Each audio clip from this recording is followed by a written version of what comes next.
the mood to be right today, so let's talk about some facts. If you're an American, you are aware of the presidential election that happened last week. I want to say that I was surprised by the results, but I'm not going to sit here on Lauryn Hill's internet and lie to your face. That would be unbecoming. It's no secret that 54% of adult Americans lack in the literacy department and can barely wade through a Percy Jackson novel, so the results of this election were very on par with what I was expecting, I'm gonna be honest. I'm bringing this up because the day after the election is when all hell broke loose. In fact, I deleted Twitter from my phone. Everyone clap.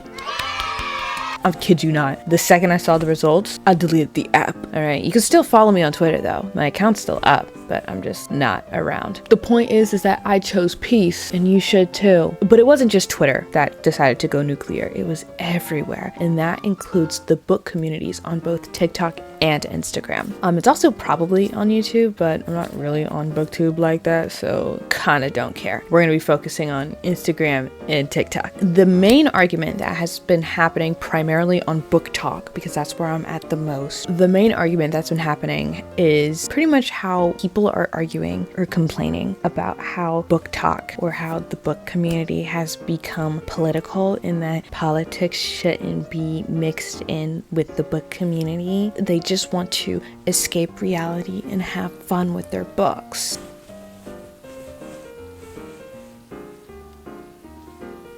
Okay, so that is why I gathered you here today. I'm making a think piece. There has been a rise in anti-intellectualism that has just been rubbing me the wrong way, and I've said this in a video before, but I'll say it again. Yes, there is a right way to rub me, and this is not one of those ways. I touched on this whole topic of like media literacy and stuff in a general sense. Go watch that video if you want. I don't really care. There's gonna be a little bit of overlap with that video and this one, but I will mainly be talking about the inherent political nature of literature, because in my media literacy one, I'm mainly talking about music and movies and TV, but today we're focusing strictly on books. Are you okay with that? It doesn't matter if you're not. That's what I'm going to be doing. When you first join the online book space as someone who hasn't read a book since your mom read you The Cat in the Hat, or since you used SparkNotes to do that book report on the Scarlet Letter, yes, I know you didn't read the book. It was about a girl who cheated on somebody. No. Was it? She did something. Anyway, you are bombarded with so many books to choose from when you first join the online book community. In my personal experience, the books that were advertised the most to me were more romancy books and fantasy books. As you test out the more popular books, you'll start to curate your own personal taste and find your community within the larger book community, because a lot of people, when they talk about the book space, they're very general about it, and when they're complaining about the book space, they're mainly complaining about like a small subsection of the community, but they're just generalizing. You need to understand that there are so many different books out there, and the people who are reading those self-help books are not the same people who are reading the monster smut. Or maybe they are, I don't know. But for the most part, I think the communities don't really overlap. They should though. If you're reading monster smut, you definitely need the self-help. But being in a community with like-minded individuals, it's fun. It's really fun to be able to engage with readers and read books that entertain or inspire you. I hope that you as a reader, if you are a reader, I don't know, I don't really care. I hope you're enjoying that, because what you're doing is actually a privilege. Argue with the ashes of Queen Elizabeth about this, but the mere ability to read is inherently political. That's right, bitches. We're talking about slavery. I'm sorry. Slavery is not a fun topic, but it is interesting how the finger always manages to be pointed back to slavery. I'll let the finger decide. The Dragon Warrior. It's slavery. Between the 1700s and the 1800s, there were anti-literacy laws that were put in place to prohibit Black people from learning the ability to read and write. Slave owners didn't want their slaves to be able to communicate with each other through conventional means and coordinate and escape. Obviously, this plan was clearly flawed. Shout out to Harriet Tubman. And while we're at it, you know what? Shout out to Freddie Douglass. He was keeping it real because he learned how to read on his own. He didn't have ABC Mouse or WURLD to help him out. He willed literacy literacy into existence for himself. There are men who teach themselves how to read as a form of abolitionism, and you're losing sleep over someone named Joshua who works at Cece's Pizza. Sorry to all the Joshuas and Cece's workers out there who just randomly caught a stray, but let's get back on topic. Anti-literacy laws. They were put in place in the South because slave owners feared the outcome that came from allowing enslaved people to be literate. Slavery wasn't just about picking cotton. Bloodlines were stripped away from Black people. The lack of personal identity forced enslaved people into a particular mindset that is useful for slave owners. Dependency makes people easier to control, and a lack of education makes enslaved people depend on the very people that are against them. In a way, I suppose that it's a good thing that we as people don't view basic literacy as a powerful weapon, but that is exactly what it was at the time. When enslaved people have the ability to read and write, then they soon develop the ability to revolt. Being able to read was one of the many things that separated white people from enslaved people, and allowing the playing field to be even was unfathomable. Unfathomable. There we go. We really could talk about this for 40 days and 40 nights, but I think you get my point. When this discourse started in the book community, I was reminded of a conversation that I actually had with my mother, not even a week prior to all of this unfolding. Actually, this was a fairly recent conversation. So my mother, she was telling me that all I did was eat, sleep, and read in my room all day. And then I said that Black people had fought for my right to read, and I was merely taking advantage of that. Had I been born a century or two earlier, I would have been screwed. It may sound silly of me to say this, and perhaps I'm a tad bit dramatic, but I am grateful to be able to read. Obviously, I've never had to deal with the same issues that Black people had to endure decades before me, but that doesn't make me any less fortunate. Not to toot my own horn. I read 18 books last month in October. That's what I was doing instead of making YouTube videos, by the way. Sorry about that. Unfortunately, I am unable to do anything. Normally, once the urge to read consumed me, that was all I could physically do. I'm here now, though, so you can't be too mad at me. One of the many reasons why I love reading so much is simply because I can. Yeah, I love the stories that I'm reading, but I also love that I'm even able to read the stories at all. Of course, another big reason why I like to read is the entertainment I get from the stories that I'm consuming. This isn't all some big, grand, radical statement. I like reading the stories, and I find the stories to be interesting. It's not that deep, but it also kind of is. One minute I'm reading about cannibalism, and the next minute I'm reading a love story. I loved Alone with You in the Ether by Olivia Blake. Give me an excuse to talk about it, and I will give you a laundry list of reasons why I need to make a home inside of the MMC's rib cage. Aldo, I love you. I love this man. I love this fictional man. I'm sure someone like Aldo exists in the world, and I would absolutely fumble his socially awkward ass, okay? That's just a given, but I can still appreciate the character. Alone with You in the Ether by Olivia Blake, one of my absolute favorite books. I read that last month. That was one of the 18 books I read last month. It was the first book, actually, I read in the month of October, and so far, it is my favorite book I have read this year, and it has solidified itself as one of my favorite books of all time. Glowing reviews from iEnd. If you hate the book, though, don't tell me about it, because it'll make me very sad. Whatever you have to say about it, you're wrong. Don't shoot the messenger. I had a point that I was trying to make, and I was like seamlessly trying to transition into it, but I had to make the Olivia Blake detour. I'm sorry. Back to what I was saying. Books aren't just vessels for entertainment, they are also tools for revolution and social commentary. I mean, there is a whole reason why there's a list of banned books, alright? You think people were just doing that because they were bored? Maybe they are doing it because they're bored. There are certain groups of people out there that just like to create issues because they're angry and sad and grouchy, and they're probably ugly. And I feel bad for them on that front, but there's nothing that I can do about it. The government, which is a very vague and loose term, but whatever. The government wants to filter what kids are reading under the guise of protecting the children. Do you want to know what they're protecting the children from exactly? This isn't the whole list, but it includes books written by members of the LGBTQIA+ community or about said community. Racism in any form. I'm pretty sure Florida just passed some sort of law or something. I don't know if it was the whole state of Florida or just like certain places. I don't know. I wasn't paying that much attention. But apparently some places are banning books literally written by Black people. Written by Black people or about black people. I don't know if it's all black people, that sounds a bit excessive, but definitely black people. There are certain black people that they're out against. They're definitely not reading Toni Morrison down there. Anti-family content, religious viewpoints, though I suspect that they wouldn't care about this as much if the religion in question was Christianity. Clock that T.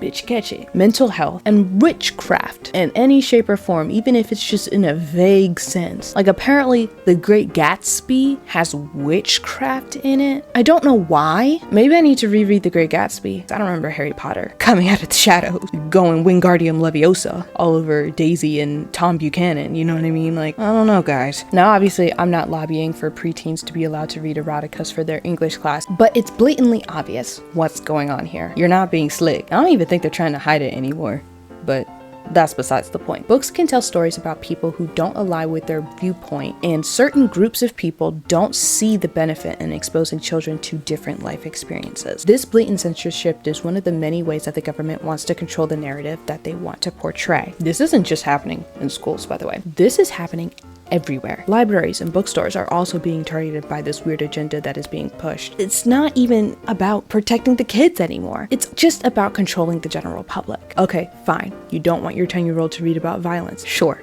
Whatever. Why can't the actual adults read about it either? Why are you banning sexual content and profanity from the people that are old enough to consume it responsibly? This puritanical behavior is bleeding into everything these days, and it's getting out of hand. You see it? Oh, there it goes. I'm so funny, please laugh. The main reason why some people want to censor books is because the content matter personally makes them uncomfortable. You don't gotta read it, stink. I don't know why you're giving yourself gray hairs over this when nobody's forcing you to read the books. Dang.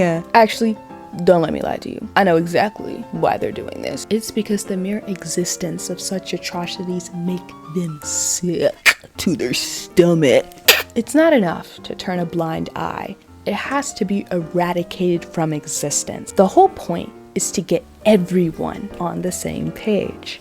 No pun intended. You clearly intended that pun. So, let's revisit the original issue. Is reading political? The short answer is yes. Any and all books are political, even those fluffy romances that you like to read. Well, not you, but like you. The thing about books that people don't seem to understand for some reason is that books are created from the mind of a human being with life experiences. When someone writes a book, they often write what they know and understand. That's why separating the art from the artist slogan makes no sense to me. The author is the art, and vice versa. The art may not be a direct copy of the artist, but the foundation stems from them. The new creation was born from within the creator. People don't just pull shit out of thin air and create something original. At this point in our society, I believe that it's impossible to be 100% original from start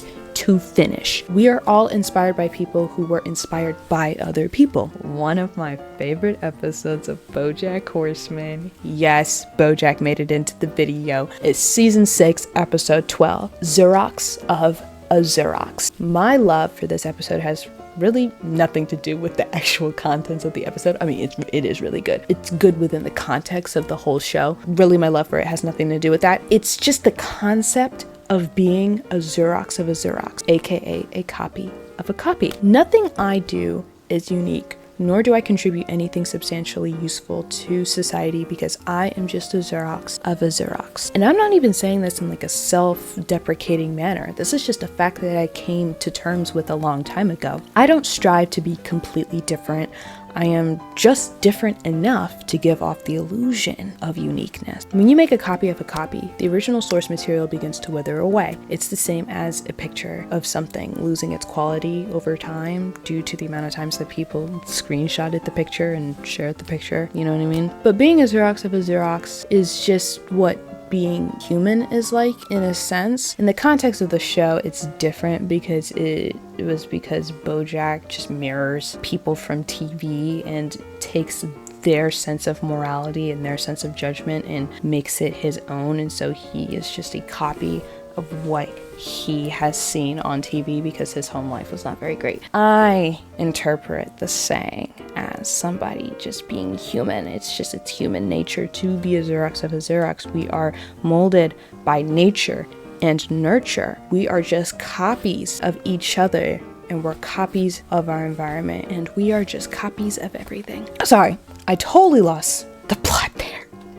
Again, no pun intended. You clearly intended that pun. I'm babbling about xeroxes because authors are writing xeroxes of xeroxes. Their books may look different than the author's life experience, but there are similarities. That's why books can be a powerful tool. Authors have the power to change people's perspectives and empathize with situations that they have never experienced before. When you read about something as gruesome as slavery, you begin to fundamentally understand how fucked up the world truly was. The same could be applied to same-sex relationships. When you are exposed to same-sex relationships in books, or really just anywhere, you begin to normalize it. In fact, without even realizing it, you have assimilated that acceptance into your everyday life. I don't know when I was first introduced to same-sex relationships or exposed to gay people, but I do know that I was never bothered by it because I wasn't taught to view it as a negative or positive thing.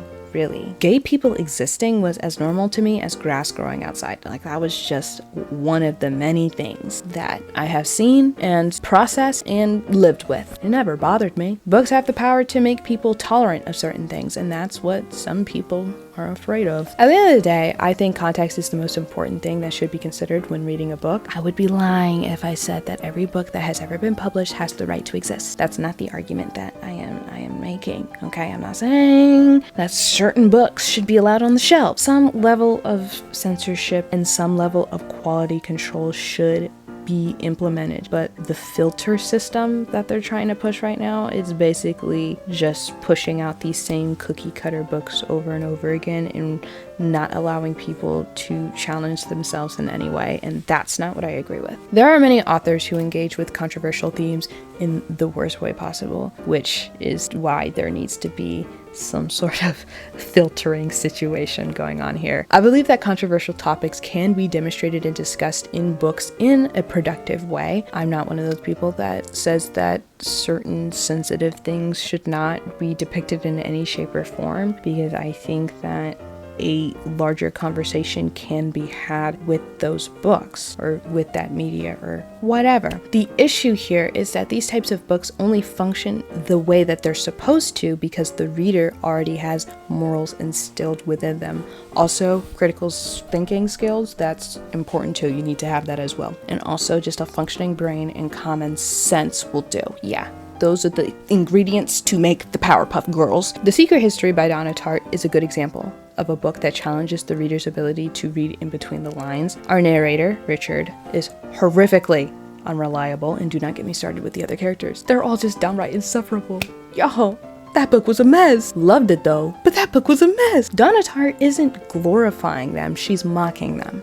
Yet some readers don't believe that for some reason. Sometimes when I read a review of The Secret History and I see why they don't like the book, it's kind of obvious that they just didn't understand it or didn't get it. Not to say that not getting it is the cop-out for everything. Like, some books are just inherently bad. And I'm not saying that if you disliked The Secret History by Donna Tartt that you are wrong for disliking it, yet have to read this book through a slightly satirical lens in order to fully understand what you're reading. Yeah, I don't know. I think people who just don't understand what they're reading and then deciding that they don't like what they read because of their lack of understanding, I don't think that's a valid reason to dislike a book, but I digress. Long story short, no pun intended. Oh, I'm just on fire today. You clearly intended that pun. You are allowed to read books for fun. When someone mentions how reading is political, it's not meant to be a personal attack on you, nor is it meant to make you feel bad. You have to understand that politics is a factor in everything you do, whether you like it or not. All right? You can choose whether or not to engage with it, but it's engaging with you regardless. Your taxes, bodily autonomy, road infrastructure, your home, your groceries, and even the air you breathe. It's all affected by politics. The only way you can escape it is death. And even that isn't necessarily true because somebody has to pay for the funeral, babe. And what? Where do you think the money's coming from? They're not growing on trees, I'll tell you that, unless you live on an Animal Crossing island or something. And for crying out loud, just because Trump is back in office does not mean that they're gonna be $10 paperbacks again. No, that's not how that works. Who told you guys this? Oh my God, open up the schools. I know schools open, but like, open them up and keep them open 24/7 because clearly some of you guys need the extra help. I'll end off the video by talking about some books that I read because again, I read 18 books. I know, not to toot my own horn.